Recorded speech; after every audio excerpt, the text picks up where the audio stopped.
Welcome back to Final Fantasy XIV.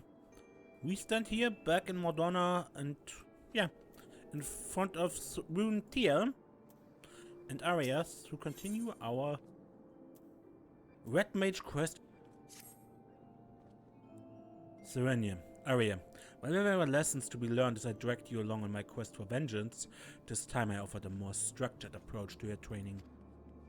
Even in events are in motion to liberate Mage from its oppressors, but I would continue aiding the struggle from without. There's much I can accomplish beyond the borders of my homeland, and Kurta's daughter already has the support of heroes such as you. It was 2 decades ago when I joined the revolutionaries. Though our motives were just, it was our actions that ultimately created a breach for the Empire to exploit.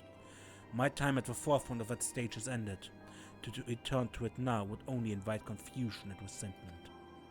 The revolution has since become the resistance, and the right to shape the future of Alamigo now rests in the hand of those who will live the coming age.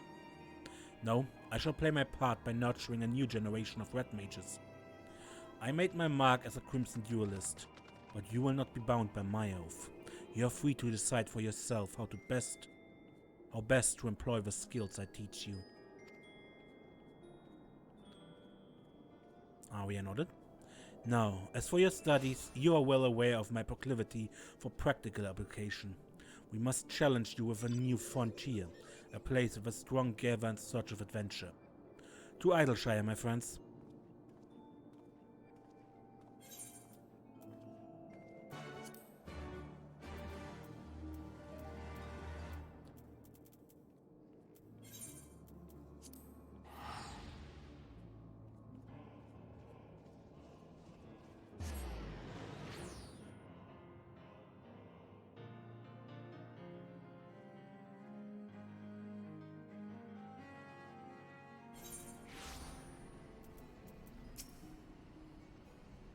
What do you think? I bought myself a new garb and blade with a coin Jesse gave me. If only it were as easy to improve upon my skills. I like it. Young Arya is invested in her appearance, it would seem. Doesn't she look the part? Right, let's break in that new equipment. There's a hostile organization of goblins known as the Illuminati, making trouble for the people here in Idyllshire. The most prominent threat to the populace seems to be the mechanical soldiers controlled by Illuminati aggressors. I say we do the locals a favor by using these clunking constructions as combat practice. After your battle with Lambert, however, that may be all they amount to, especially for you, Serenia. Your mastery of red magic is such now that I dare say you could handle a mechanical soldier or two on your own. As for you, Arya, your spells have raw power, but lack refinement. I think I would prefer to have you training alongside a partner. I wish to try fighting alone. Please understand, before I began learning magic, I felt like I scarcely existed. But when I work to match you and Serenia, when I see myself improving, that is when I feel the most alive. I want not more than to become a full-fledged red mage. I want to stand at your side and fight as your equal. Well, far be it from me to stop you. Mayhap the perfect way to conquer your difficulties with white magic is to be alone in a situation which offers you little recourse but to rise above them. Both of you should head now towards the Architecton and find your own mechanical foes to overcome. I will be waiting for you here in the Maker's Quarter. Bye.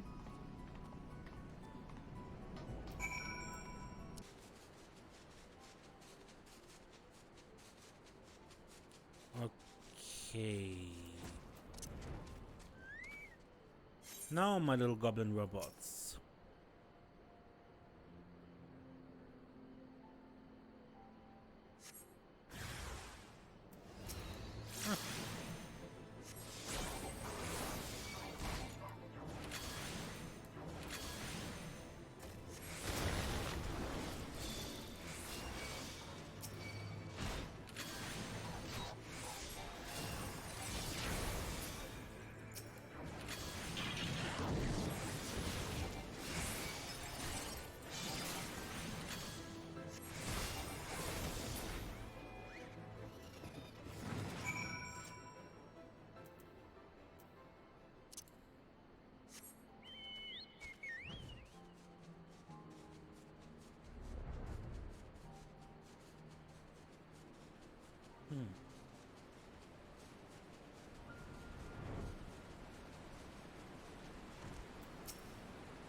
Ah, I've come to recognize that confident step. Well done, Serenium.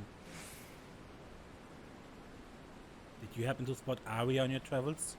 Unless I've sorely overestimated her abilities, I would have expected her to arrive not long after you. Arya did seem intent on proving herself. Pray forgive a tortured method of her, but I have a feeling she may have sliced off more than she could fry. Come, let us seek out our young mage and render aid if need be.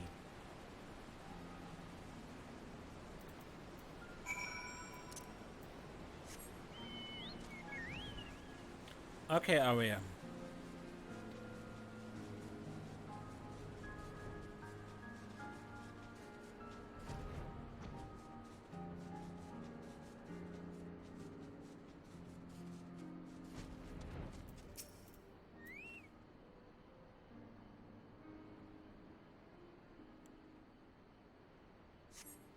Serenia, I did it.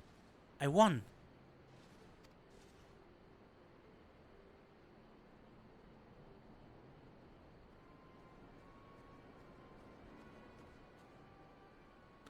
Serenia, there you are. Is Arya unharmed? Aye.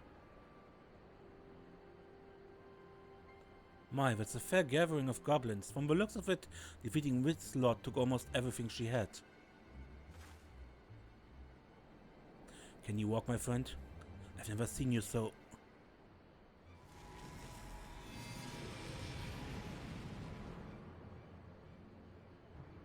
Give them to me. Your life energies. Your souls. I must feed. Her hair, she's become like Lambert. Stop this, Arya. There's no use. The hunger's taken over. We'll have to knock her senseless.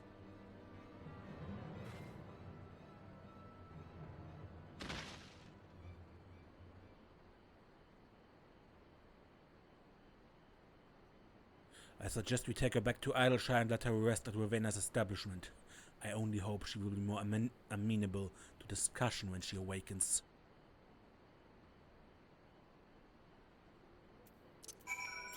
Okay.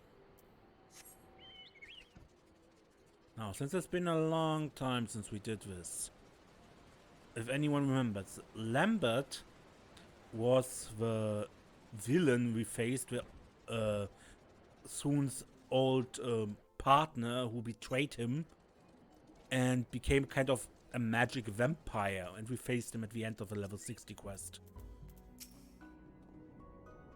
I've agreed to lend us a place where Arya can recover. I'm not overly fond of owing favors to Ravenna's consortium, but some days a bad deal is the best one can get. As you can see, our companion has regained her senses. Maybe it would be best if we spoke to her. What happened? Did I truly attack you? Gods, why would I do such a thing? I remember defeating that contraption. I remember falling to my knees, exhausted from spellcasting. I remember my thoughts fading away as a roar in my head grew louder and louder, and then... nothing. I don't understand what possessed me. Never would I draw my blade on you or Sroom. This was poor judgment on my part. I shouldn't have tested you so harshly. Listen to me carefully now, Arya.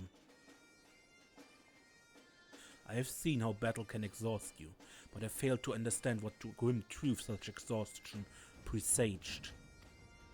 In the moment you say a roaring drowned out your thoughts, the color of your hair changed quite distinctly.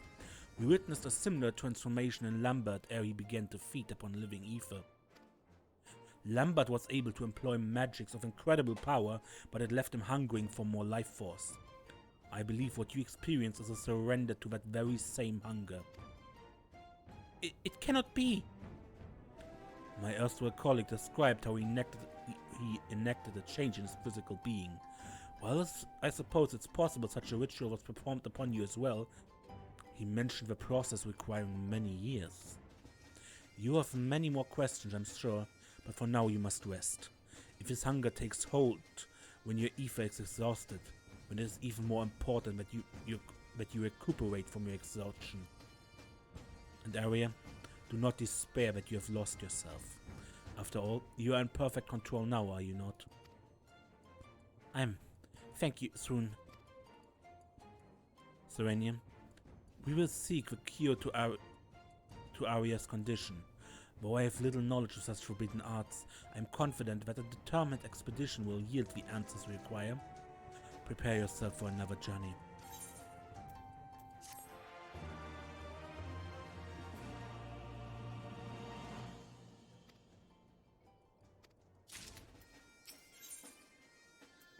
Traced in blood. Are you ready to depart? The journey I have in mind will take us into the mountains of Yerbania, where we will visit the ziggurat built by the red mages of Eld. Lambert and I once explored those ancient ruins, searching for knowledge of the first incarnation of red magic. It was long ago, before we met Curtis and joined the revolution.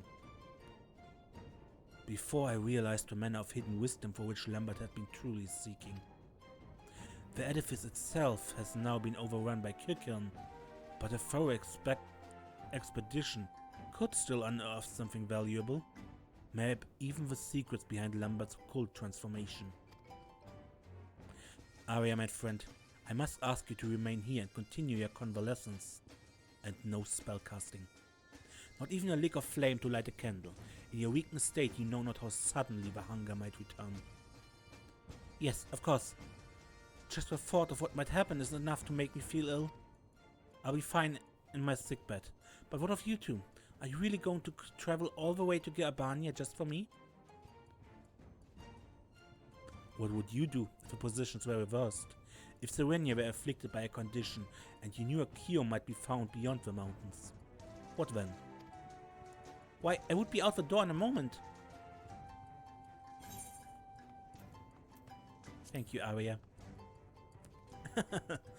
That you would respond so empathetically is the reason you have no qualms about doing the same for you. Arya's worked so hard to master her skills, and I imagine it will be hard to refrain from training for a while, but she must recover from her exhaustion first, before aught else. Come, Serenia, the ziggurat awaits. Rest well, Arya. We shall return as swiftly as we are able.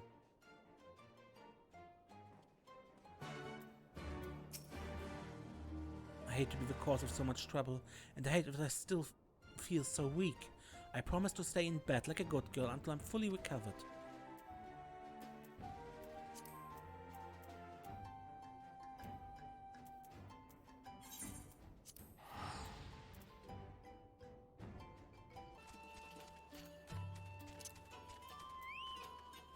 Okay, here we are. Let's begin our expedition, shall we? Be on the lookout for stone tablets bearing the histories of the red. Did I mention that it was our forebears in the art who constructed that ziggurat? It was built to suppress the unstable weather that was whipped up in the wake of that era's calamity. A sort of dampening weight that slowed the land's raging currents of ether to a trickle. In time, however, the ziggurat also became a library, the successive generations of red mages enshrined their stories and their secrets. It is a shame that so many of the precious slates have been lost to plunderers, or simply worn down by the ravages of time. As such, I do not expect to find a fully intact record of Lambert's ghastly rite, but at the very least, we should discover hints of what the transformation ritual entails. You take one way, I'll take another. We both take care not to fall prey to Kirkirn bandits.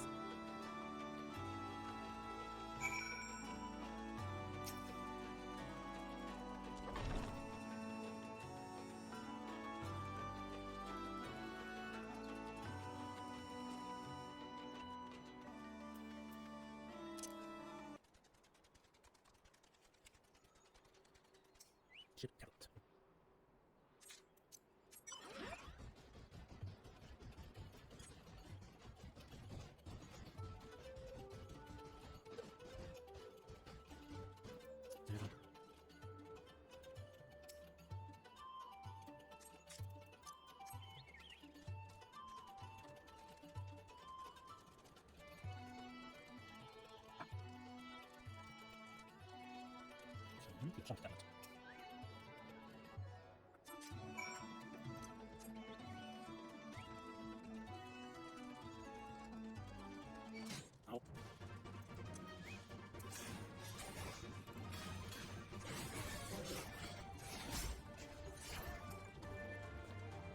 Okay.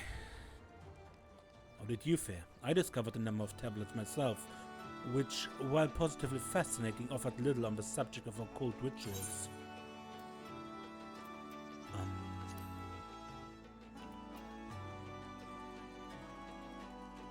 Chemical potions of Makai origin? Folklore of ancient Underpaw? Early history of red mages.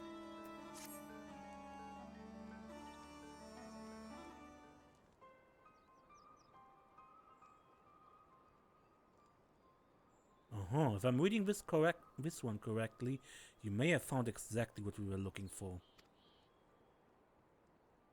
It appears to be a record from a time before red magic was unified as a distinct discipline.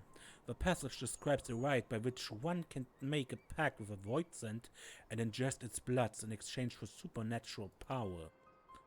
Even among Verkians, certain creatures of the void harbor a voracious appetite for living ether. Lambert must have acquired the ability to siphon his victim's life force from one such fiend. The practice in question is said to have started with a family of Makai sorcerers who lived in the era preceding the Sixth Umbral Calamity. For red mages whose art draws so heavily upon their own ether, there's an obvious, if distasteful, advantage to stealing a foe's life's energy. And if one can employ such energies to fortify and sustain one's own form, as Lambert did, then one can even wield magics beyond the limitations of ordinary mortals. Not surprisingly, however, its tendencies to result in ether-starved madmen led to the rite being declared a forbidden art. There's more. Some mention of an alchemical concoction that would serve to sate the hunger for ether when living prey was unavailable. And the helpful scribe had even included a method for its preparation. Arya's transformation was strikingly similar to Lambert's. Surely this concoction would prove effective in curbing her condition as well. Let's see here. It seems the main ingredient is a chunk of semi-crystallized ether. Such a substance could be drawn from the core of an urolith, and I'm thinking the bigger the better. If I recall correctly, there are uroliths to be found to the east, in the vicinity of the Sleeping Stones. Pray find yourself one of the larger specimens and procure an ethereal core. Once you have what we need, we can rendezvous in the hamlet of Alagana. I shall busy myself collecting the other ingredients.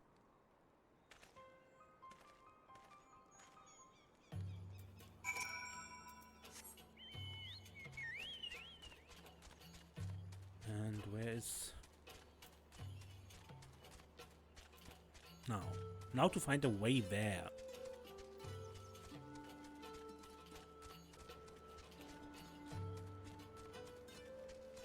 Okay, seems I have found a path.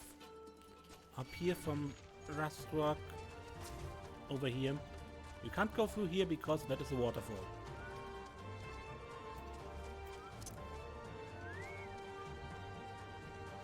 Could you leave me in peace, Marble Overlid? Fine, when I kill you...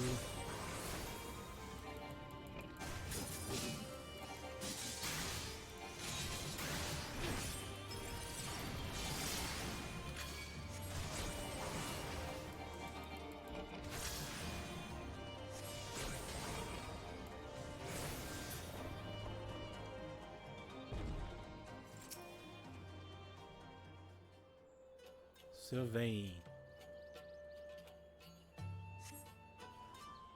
A big one, unbreakable urolith.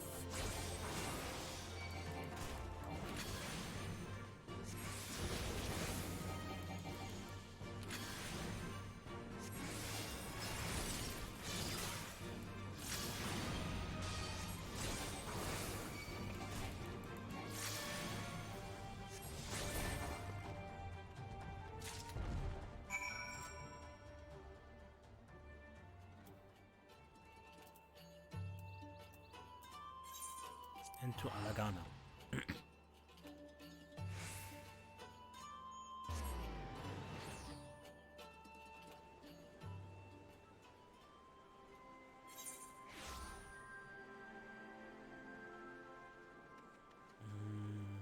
Here's Frontier. Were you able to procure a suitable core?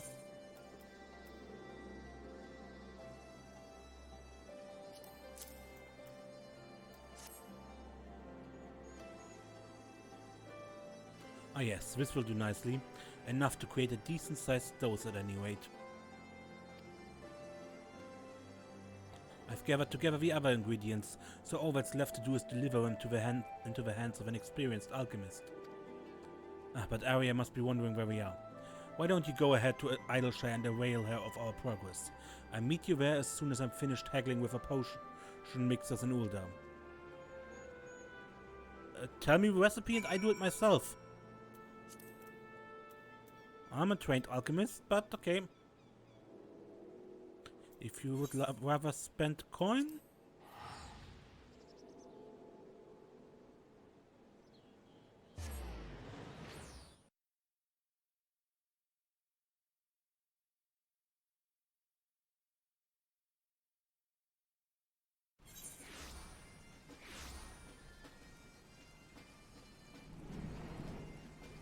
Let me guess, Arya's gone.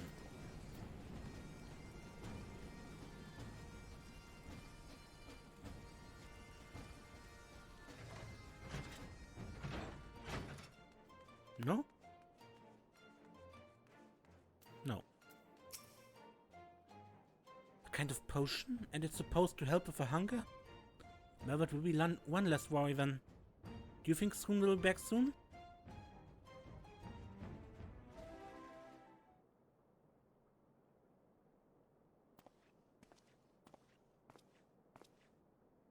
I'm returned. Arya, pray drink this concoction, and I shall tell you of our discoveries in Giabania.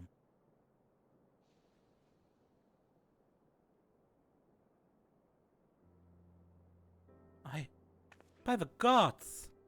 The taste was not exactly pleasant, but I already feel much recovered. It's as if a cool stream of water was poured on the fire in my chest. I don't know how to thank you. Your smile is the finest reward we could ask for, but I ask that you do not become complacent.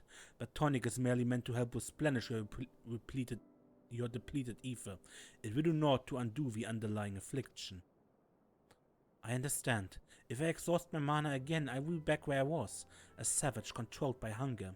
Which means I should give up on training for now. For now. So, you think Lambert infused me with void sent blood while I was held captive? According to what I found in the Yellow Jacket's incident records, the span of time that elapsed between your kidnapping and subsequent rescue was not terribly long.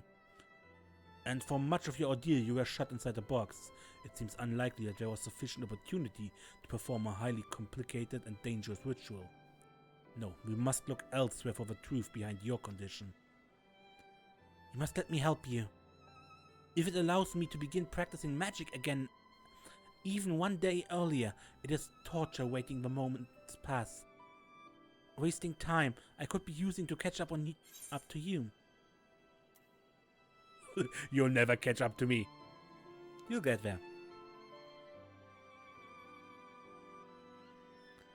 I certainly try, but I'm not sure what help I'll be. I think we have our suffering friend delve into the scrolls for us. The Sharlians have left behind a veritable mountain of lore for which we can dig for answers. Serenia, I shall leave you to your training. After all, you must give Arya an ever-growing peak to look up to.